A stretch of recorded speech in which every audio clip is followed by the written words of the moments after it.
Hello friends, कैसे हैं आप लोग। स्वागत है आपके अपने यूट्यूब चैनल जीएसपी एकेडमी में।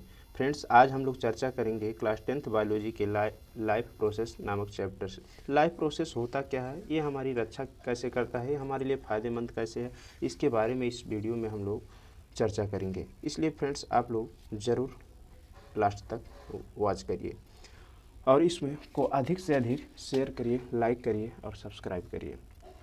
जैव प्रक्रम। जैव प्रक्रम वे सभी प्रक्रम जो संयुक्त रूप से जीव के अनुरक्षण का कार्य करते हैं जैव प्रक्रम कहलाते हैं। यानी कि वे सभी प्रक्रियाएं जो भी हमारे शरीर का अनुरक्षण करते हैं, जैसे श्वसन, अगर सांस लेना रुक जाए तो व्यक्ति समझ लीजिए जीवित नहीं है। अगर उसमें वो भोजन करना बंद कर दे तो समझ लीजिए कि कुछ ना कुछ समस्याएं उसमें दिन पर दिन बढ़ती ही जाएंगी। अगर उसमें हृदय से सर्कुलेशन जो है रक्त का ये रुक जाए तो समझ लीजिए वो व्यक्ति डेड कर गया। उसके बाद अगर उत्सर्जन जो भी नाइट्रोजनस बेस्ड कंपाउंड है उस शरीर से बाहर प्रत्याग ना किए जाएँ तो भी समस्याएँ हैं। इसलिए क्या है, इसमें हम लोग देख पा रहे हैं वे सभी प्रक्रम जो संयुक्त रूप से जीव के अनुरक्षण का कार्य करते हैं जैव प्रक्रम कहलाते हैं। जैव प्रक्रम में मुख्य रूप से हम लोग 4 पार्ट्स जो दिया गया है, पोषण, श्वसन, वहन और उत्सर्जन, इन्हीं के बारे में चर्चा करेंगे। पोषण क्या है इसके बारे में देखते हैं।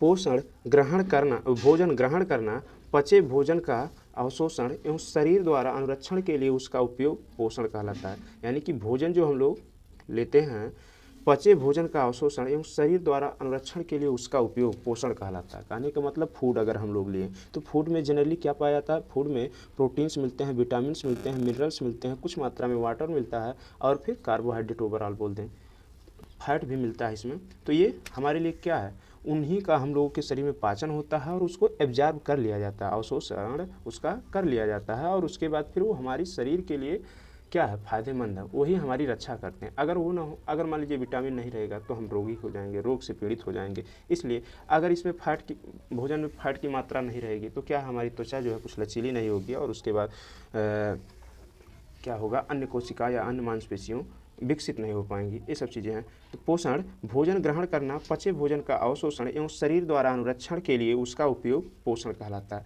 आगे हम देखते हैं, पोषण के आधार पर जीवों को 2 समूहों में बांटा जा सकता है। पोषण के आधार पर जीवों को 2 भागों में बांटा जा सकता है। एक है स्वपोषी पोषण, एक है विषमपोषी पोषण। तो स्वपोषी पोषण, इसको इंग्लिश में ऑटोट्रॉपिक न्यूट्रिशन बोला जाता है या ऑटोट्रॉप्स बोला जाता है। विषमपोषी पोषण को हेटेरोट्रॉप्स बोला जाता है। तो स्वपोषी पोषण है क्या, अगर हम ऑटोट्रॉप्स में देखें तो ऑटो मीन्स होता है स्वयं और फिर न्यूट्रिशन, ट्रॉप्स मतलब होता है यहाँ पोषण। तो क्या होगा, स्वपोषी पोषण मतलब स्वयं अपना पोषण प्राप्त करना। इसका डिफिनेशन आप लोग देख पा रहे हैं क्या है, पोषण का वह तरीका जिसमें जीव अपने आसपास के वातावरण में उपस्थित सरल अजैव पदार्थों जैसे कार्बन डाइऑक्साइड, पानी और सूर्य के प्रकाश से अपना भोजन स्वयं बनाते हैं। तो ये जो अगर कोई अपना भोजन स्वयं बना रहा है तो सभी नहीं, बल्कि क्या है, हरे पेड़ पौधे जो होते हैं वही अपना भोजन स्वयं बना पाते हैं, जिस कारण से इन्हें हम लोग क्या कहते हैं, स्वपोषी पोषण कहते हैं। इतना तो आप लोग जानते ही होंगे, नर्सरी से ही पढ़ते आ रहे हैं। आगे विषमपोषी पोषण है। तो पोषण का वह तरीका जिसमें जीव अपना भोजन स्वयं नहीं बना सकता बल्कि अपने भोजन के लिए अन्य जीवों पर निर्भर रहता है या होता है। उदाहरण मानव व अन्य जीवधारी, जैसे हम लोग मनुष्य हैं और हम लोग क्या काम करते हैं, अपनी भोजन के लिए वनस्पतियों पर निर्भर रहते हैं, ना कि अपना भोजन स्वयं बना पाते हैं। अगर आप गैस सिलेंडर के चूल्हे पर अपना भोजन स्वयं बना लेते हैं तो उसको हम नहीं मानेंगे। ये नहीं है कि मतलब वो समझे कि हम क्या है, अपना भोजन स्वयं बना लेते हैं और हम स्वपोषी हैं, ऐसा नहीं है। मतलब जो भी हम लोग का फूड है वो कहीं ना कहीं हम अपने स्वयं ना बनाते हों बल्कि किसी पौधे का प्राप्त वो उत्पाद है, चाहे चावल हो, चाहे दाल हो, चाहे गेहूँ, जो भी चीज़ें हैं। आगे स्वपोषी पोषण। स्वपोषी पोषण हरे पौधों में तथा कुछ जीवाणुओं में प्रकाश संश्लेषण कर सकते हैं, उसमें होता है। आप यूग्लिना का नाम सुने होंगे, यह एक क्या है, प्रोटोजोन्स है। वो ऑटोट्रॉप्स एंड हेटेरोट्रॉप्स दोनों कंडीशन को रिप्रेजेंट करता है।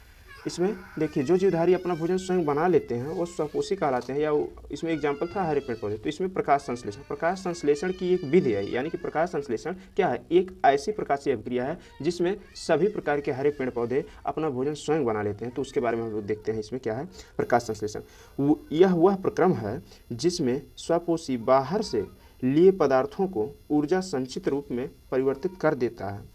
यानी कि यह वह प्रक्रम है जिसमें स्वपोषी बाहर से लिए पदार्थों को ऊर्जा संचित रूप में परिवर्तित कर देता है।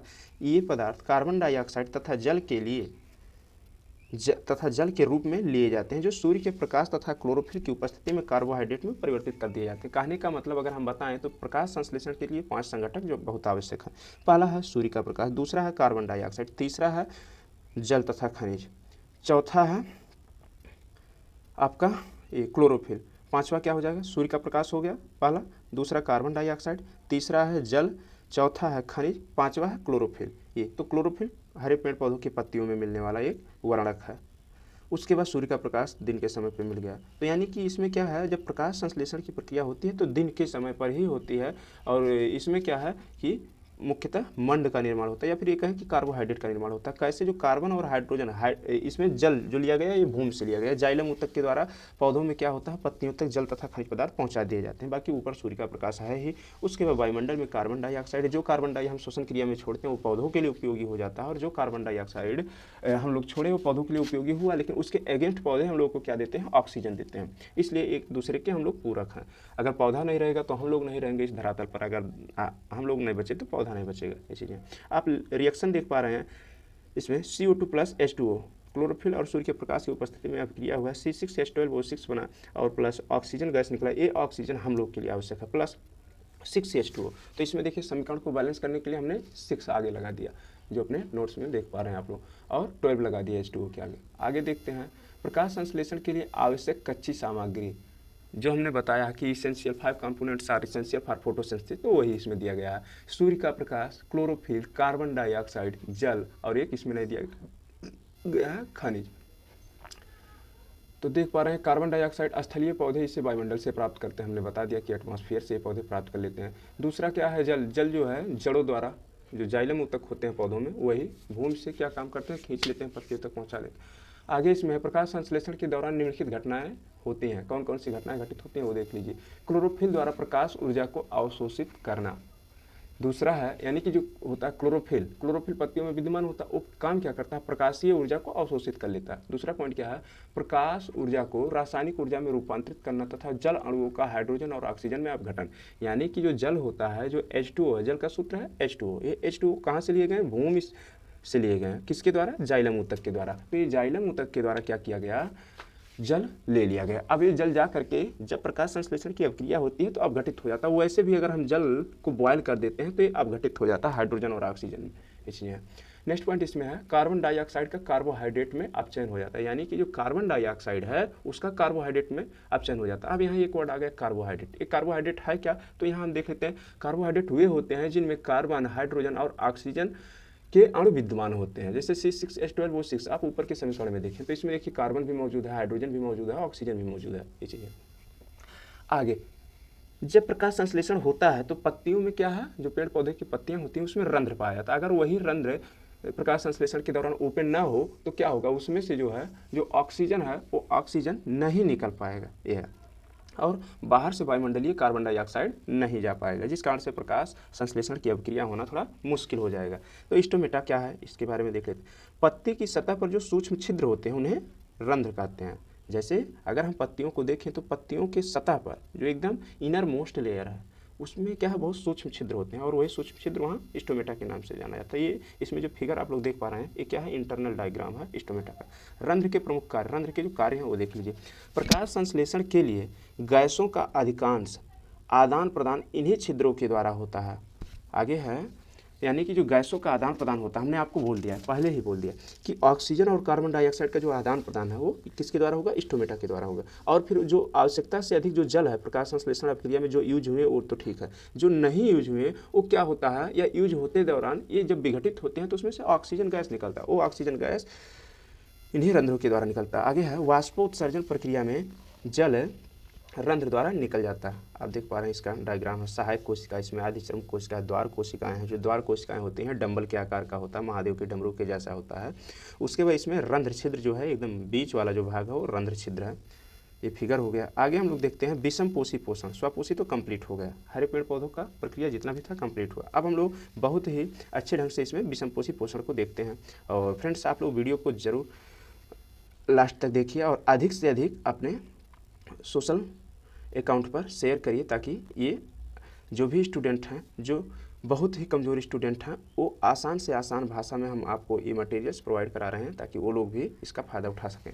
विषम पोषी पोषण क्या है? विषम पोषी पोषण में देखते हैं, ये देखिए 3 प्रकार के होते हैं। एक होता है प्राणी समपोषण, दूसरा है मृतजीवी पोषण, तीसरा है परजीवी पोषण। तो प्राणी समपोषी पोषण क्या है? होलोजोइक, होलोजोइक न्यूट्रिशन इसको बोला जाता है। इसमें देख लेते हैं, इसमें जीव संपूर्ण भोज्य पदार्थ का अंतर्ग्रहण करते हैं तथा उनका पाचन शरीर के अंदर होता है, जैसे अमीबा और मानव। हम लोग ऐसे जीवधारी हैं कि हम लोग जो भोजन किए इसका संपूर्ण पाचन हम लोग के बॉडी के अंदर ही होता है, ऐसे अमीबा में होता है। दूसरा है मृतजीवी पोषण, सेप्रोफिटिक न्यूट्रिशन इसको बोला जाता है इंग्लिश में। तो ये क्या है? मृतजीवी अपना भोजन मृत जीवों के शरीर पर सड़े गले कार्बनिक पदार्थों से प्राप्त करते हैं। यानी कि जैसे मान लीजिए कोई भी डेड ऑर्गेनिक मटेरियल है, मृत कार्बनिक पदार्थ या अकार्बनिक पदार्थ है, तो उस पर क्या कार्बनिक पदार्थ है, उस पर क्या काम करते हैं? फफूंद लग जाते हैं। आप लोगों ने देखा होगा, जिसको आम बोलचाल की भाषा में इसको खुखुई बोल देते हैं, वो अलग चीज़ें हैं, लेकिन है क्या, उसी को हम लोग विज्ञान की भाषा में फफूंद कहेंगे, फंगस बोला जाता है। तो जितने भी फंगस होते हैं वो क्या है कि कहीं ना कहीं उन्हीं कार्बनिक पदार्थों के ऊपर उग करके और वहाँ से अपना भोजन प्राप्त कर लेते हैं। ये हो गया मृतजीवी पोषण। आगे है परजीवी पोषण।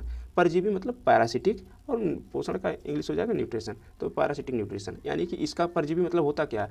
परजीवी वे होते हैं जो प्रायः किसी भी होस्ट के ऊपर रह करके वहीं से अपना भोजन प्राप्त कर लेते हों और उन्हीं में रोग उत्पन्न कर देते हैं। उन्हें हम पैरासिटिक न्यूट्रिशन कहते हैं या उन्हें हम परजीवी कहते हैं। तो यहाँ देखिए, परजीवी अन्य जीवों के शरीर के अंदर या बाहर रहकर उनको बिना मारे उनसे अपना पोषण प्राप्त कर लेते हैं। यहाँ बिना मारे दे दिया गया, तो यहाँ आप ये भी बोल सकते हैं कि उनसे अपना पोषण करते हैं और उसी में रोग उत्पन्न कर देते हैं। लेकिन रोग ऐसा उत्पन्न करते हैं, जब व्यक्ति रोगी हो जाएगा तो अपना इलाज जरूर कराएगा। तो मतलब गंभीर स्थिति में आने पर वो डेड भी हो जाता है। ऐसा नहीं है कि डेड नहीं होगा। जब रोग हो रहा है तो रोग से मृत्यु होना कोई बड़ी बात नहीं है, हो सकता है।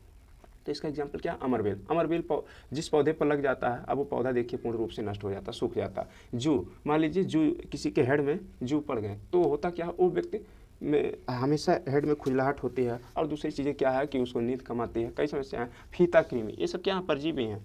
हाँ, आगे दिया गया है अमीबा में पोषण। अमीबा में पोषण देखिए डायग्रामेट्रिक कंडीशन में आपको दिखा रहे हैं हम। ये देखिए कितने अच्छे डायग्राम के द्वारा बताया गया है। ये अमीबा है और अमीबा में देख रहे हैं केंद्रक पाया जाता है। अमीबा में जो ये फूड पार्टिकल्स है अंदर, इसमें पदार्थ होता है, मतलब कूटपाद होते हैं, और उन्हीं कूटपादों के माध्यम से अंदर इसमें फूड एंट्री लेता है और एंट्री लेने के बाद खाद्य का में पाया जाता है, उसी में अब्जॉर्ब हो जाएगा। ये चीज़ें हैं।